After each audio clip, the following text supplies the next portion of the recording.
Alright, since I recently did the Daredevil mask, I thought I'd go ahead and do the baton next as an addition and a prop to this cosplay for myself. And I made this out of a couple pieces of 160 psi tubing. It was actually just one piece, 2 feet long. It cost about $4. And some EVA foam, it's about $1. And this craft fabric, it's about $1.99 per yard. And I also used a coupling to join it together in the middle, and some silver paracord.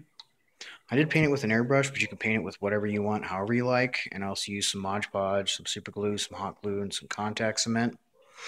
And the cool thing about this is it comes apart right here in the center and becomes two pieces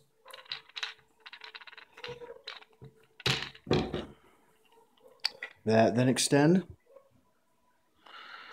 and can then be put back together fairly quickly because this isn't attached. This floats inside, so as you close it up, the string will just go in with it, and then you can close it.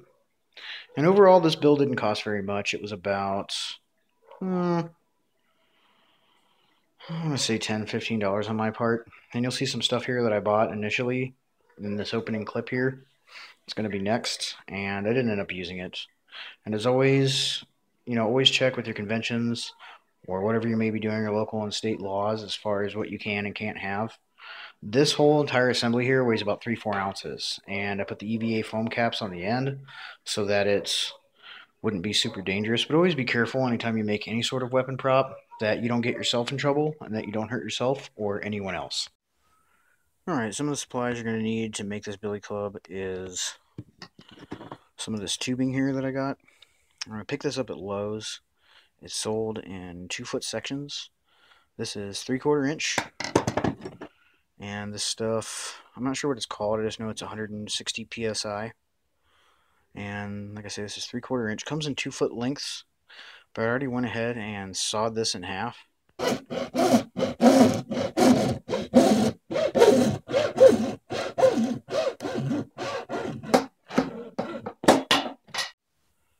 And this is exactly 2 feet long, so when I saw it in half, I have two 1-foot pieces. Okay, some of the other things that I purchased, I'm not sure if I'm going to use all this, but I did get some fitted couplers and some end caps, all 3/4 inch. Those are all meant for PVC pipe. This is actually meant to go with this, and this is a 3/4 inch, another type of coupler, internal coupler. And this fits pretty tight, so I'm probably going to sand this down on both sides, because this is going to permanently be on one side and it's going to use to slip in and out of the other. And to make that permanent, I'm going to use some super glue, and I'm probably going to use some hot glue too. I also have some sanding blocks here. They go from 320 fine grit down to 50 grit rough. And I also have a couple things here. I haven't decided which I'm going to use yet. I got silver gray paracord. I know this is probably going to be much more durable if I use that to join the two. And I also have the silver decorative trim. This was $1.99. I think this would look much better since it's such a shiny, metallic looking cord already. But I just think the paracord will last longer, and I'm a little tough on things. Also have my breathing mask because I'm going to be using my airbrush and compressor to paint this. And I have a headlamp, and I'm also going to be using some EVA foam, 2mm and 3mm craft foam. And once everything's all said and done, probably going to do a finished coat with lacquer. It's going to be a clear high gloss lacquer from Valspar. Okay, so the first thing I'm doing is sanding on down this end. This is the end that I cut. It's relatively straight, but I'm just sanding it with some 50 grit sandpaper and then moving on to some 100 grit to smooth it out. The worst part of it, honestly, is the end that the store cuts. This end here, you can see it's still pretty crooked, even though I've been sanding on it for a while. And this is the one that I haven't done anything to. This is my cut end. It is pretty straight. And this is the store end, which, as you can see, is anything but straight. So it's going to take, honestly, more sanding on the cuts that aren't mine. Whatever. Next thing I'm doing is I'm sanding down this coupling, because this internal coupling just fits way too tight. And once I get the side down that's going to be permanent on here, I'm going to glue it in and then start sanding the other side. But first I need to get this sanded down and get these evened out.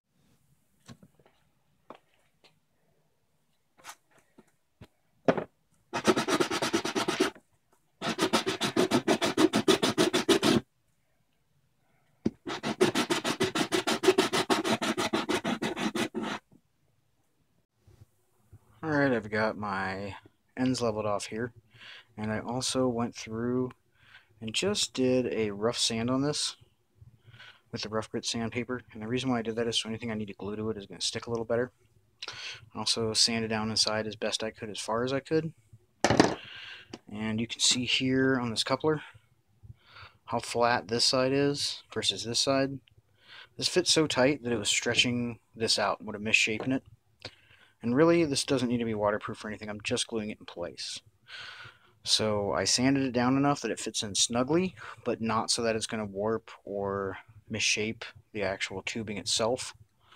And I'm going to go ahead and glue this into the end of one of these, which will be this one. Not that it matters, but I picked this one. I'm going to glue this in with some super glue. Alright, I've got this all set in place. I put some super glue around the edge here to seal it, and I'm just waiting on that to dry. Next, I'm going to start sanding this down. Probably not going to leave the full length of it on here. I don't know, maybe I will. But I want this to fit snug into the other piece, but I want it to be able to detach, you know? So I'm going to start working on that next. Alright, I've gone ahead and I've sanded this down. And like I say, a little bit more than the other one. I also took and sanded these little stopper pieces right here down at an angle. That way I can fit it together. And I have one piece come apart and I have two. Next, I'm going to saw this little end piece off here because it's going to be a stopper that I'm going to glue into this other end. Because the string is basically just going to float between the two pieces with something in, like I'm going to tie a knot on the end, maybe put a washer on it to stop it so it won't come out of either side. But that way you can put them back together relatively easy without having to worry about the string bunching up and getting all knotted up as you're trying to put it together. Now the next thing I'm going to do is I'm going to take a paint marker. I just have a Tester Silver. I mostly use it for detail work on Nerf guns and stuff, on little screws and little pieces and little things just to bring it out. But I'm going to use it to start marking where I want my lines to be. Because there's like a line here and a couple up here where the silver piece is. So I'm going to start marking all that out on both pieces. Right, next I've measured out and put all my more or less generic guidelines as to where I want stuff to go. This area here has a texture. I started off trying to score some 2mm foam. I initially intended to glue it over it, but it just didn't look good. It just didn't look like textured steel. And if you can find a good reference photo, and there's a few, and also some builds other people did, but their builds look like actual literal steel. Either they did an excellent job mimicking the steel, or they're not fake. They're actual legitimate billy clubs. So that I don't know. But the only thing I can find laying around my house to do this with, and the only thing I could find when I went to the hobby store is the same thing I already have, which is just this craft fabric. I know I've used it on a lot of builds, but I'm going to use it again. Okay, so I measured and cut out the craft fabric, and you can see here the type of texture that it has. That's what I was going for. I wanted something that looked like textured steel. It has a little crosshatch. Like I said, I tried scoring EVA foam with an X-Acto knife. It just didn't work. This wasn't consistent enough. And I've cut these two pieces. These pieces are going to be cut in half. What I'm going to do with them is this small piece here, which I just dropped, is going to be on this bottom part right here. And there's going to be a little gap between it and this wider top piece here. Okay. And this top piece here is, you see I have a line here. I'm actually not going to cut a gap in that. This is going to have a piece of 2mm EVA foam wrapped around it. That's actually going to act as a stop because I'm going to be making a sheath for these as well. And here is the silver gray paracord. And I cut it longer than I needed because I am going to be tying a bead or something on the end of it and knotting it, so this won't be as long. And before I go any further with decorating the outside, I'm going to go ahead and attach the paracord to the inside. Okay, so the first thing I'm going to do is just this very end piece here. I'm going to saw off with the hacksaw right along this part here. And this is going to then get stuck inside the other piece, and it's going to act as a stopper to stop this from going in too far and to stop the rope from coming out. I'm going to put the paracord into it and knot the end of it, probably on a bead or something, and that's going to act as something that can just cause the paracord to slide back and forth without actually coming out fully. Alright, I have sawed the end of this off, just the very tip of the coupling that I put in, and very carefully I pushed it down inside with this and had some super glue on it to hold it in place. Immediately pulled this out and cleaned it off. And yeah, that's going to sit there, and I'm just going to wait till the glue dries. And next, I'm going to go find something for my paracord, so I can put these two together and test it out. Okay, so initially I had intended upon just putting a bead on the end of the paracord and knotting it. And I do have beads, but they're just too small, and they slip through here. So, yeah. I ended up finding this, however, which is I'm not exactly sure what it's called, but it's just a shoelace stopper, and sometimes they're on hoodies as well, and it has a spring in it, and you push it down, and you can put your shoelace or the string of your hoodie through it and just release it and it'll hold it tight. I'm not going to use it for that, though. I just tied it through the hole at the top. Had I had a bead that was a little bit larger, I could have just done that with it, and I put a little hot glue on it just to make sure the knot doesn't come undone and to give it a little cushioning too. And next, I'm going to go ahead and thread this through here. Alright, I've put the string here through and threaded it from the bottom out the top. And next, I'm going to go ahead and pull this the rest of the way in. And ta-da, you have a floating little apparatus for your paracord that isn't just solidly stuck in place. Okay, I took it and threaded it through this other piece as well. And then I'm going to stick the two together. And I'm going to put my other piece on the end here, tie it and knot it, just like I did with the other one, cut it off, and then I'll have the whole assembly. Alright, so I have done the same thing on both ends, and eventually, of course, I am going to cap these ends off, obviously, but in the meantime, what you have is, I can get this apart with one hand while holding the camera. You have your two-piece here that you can then just put right back together.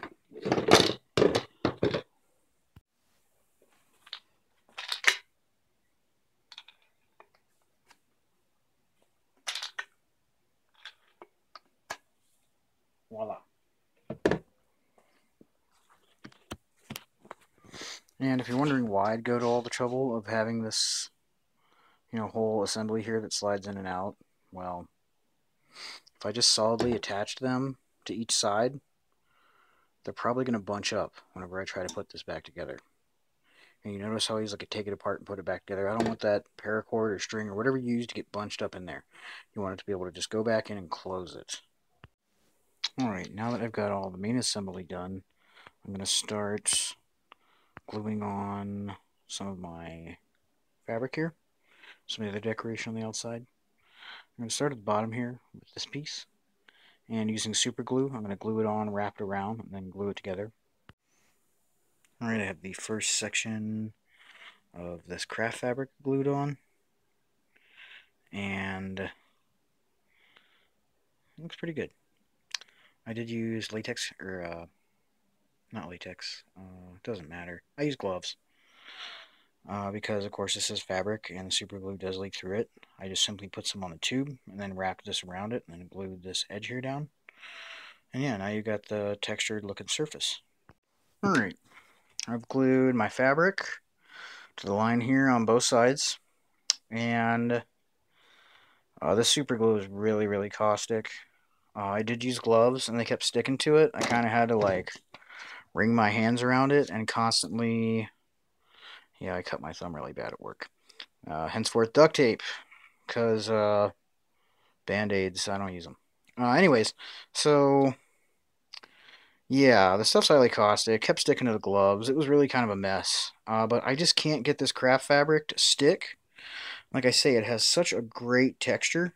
Try to get that focused in. It almost looks like, you know, checkered metal grips on like a textured baton.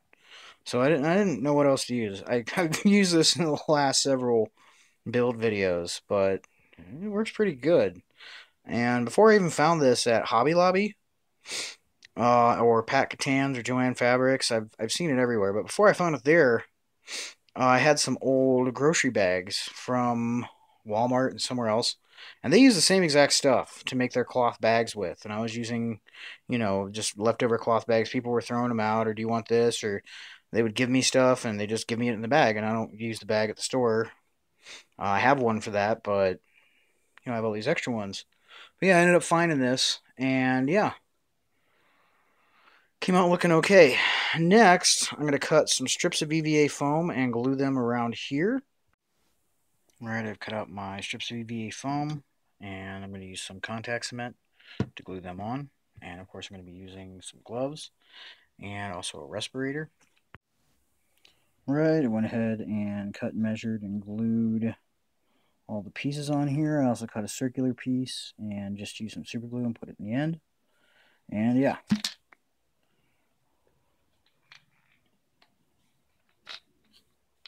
So next, I'm going to take some Mod Podge and a brush, and I'm just going to go ahead and start brushing this, starting from the bottom and working my way to here. I'm going to let that dry, and then I'm going to go ahead and do the lower half next. Right, I got everything Mod Podged, and you can see it helped to really seal up this fabric, but it still leaves that nice gritted texture that looks like textured steel. At least I'm hoping it will whenever I get done painting it. And next I'm going to glue a strip similar to this one here, and it's going to go on the outside about right here on each piece.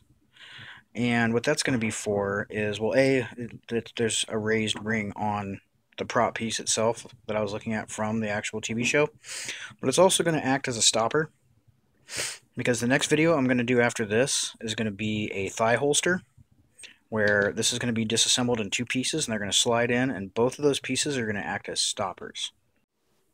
Alright, my strip is glued on. I used some super glue and put a couple layers of Mod Podge because I did not heat this. I wanted it to stand out a little bit. And next I'm going to use my airbrush here.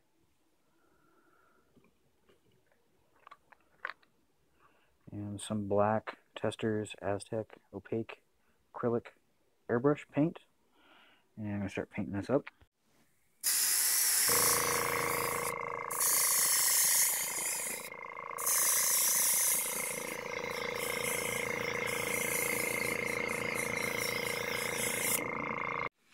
Wow, after just painting it, it already looks way better. Okay, next I'm going to mask off all the areas that I want to be silver, and I'm going to leave open all the areas that I want to be red, because I'm going to start putting the translucent red over it next. Alright, I went through and did the first half of the airbrushing red, and I started off with the translucent, but I ended up using opaque ultimately, just because, well, part of the reason I used a translucent is I didn't want it to be too bright of a red. It's part of the reason why I did it black first, but I ended up using the opaque. And now you can see here, I'm going to do the other side next. Alright, I have masked off all the red areas, and next I'm going to move on to doing some silver. Alright, and for the silver areas, I have, using Wicked Colors, and the exact color is Wicked Silver. And I thinned that out pretty considerably, and with a low PSI, I'm just going to start gently dusting over this. I don't want to get it totally silver, because then it starts to look fake. You want to be able to see some of the black through. You want it to have a metallic sheen, almost like that whenever the light hits it. So I'm going to go ahead and layer this until it looks the way I want it. Of course, how you paint and weather this is up to you, but now that it's all done, I am pretty happy with it. I tore off all the masking, I'm pretty hyped. And I also did take this apart too and put a little bit of silver on the inside part of the coupling. I assume it's going to wear off for the most part, but some of it will stay on and help give a little consistency whenever it's disassembled. Alright, now the only thing left is to try this out.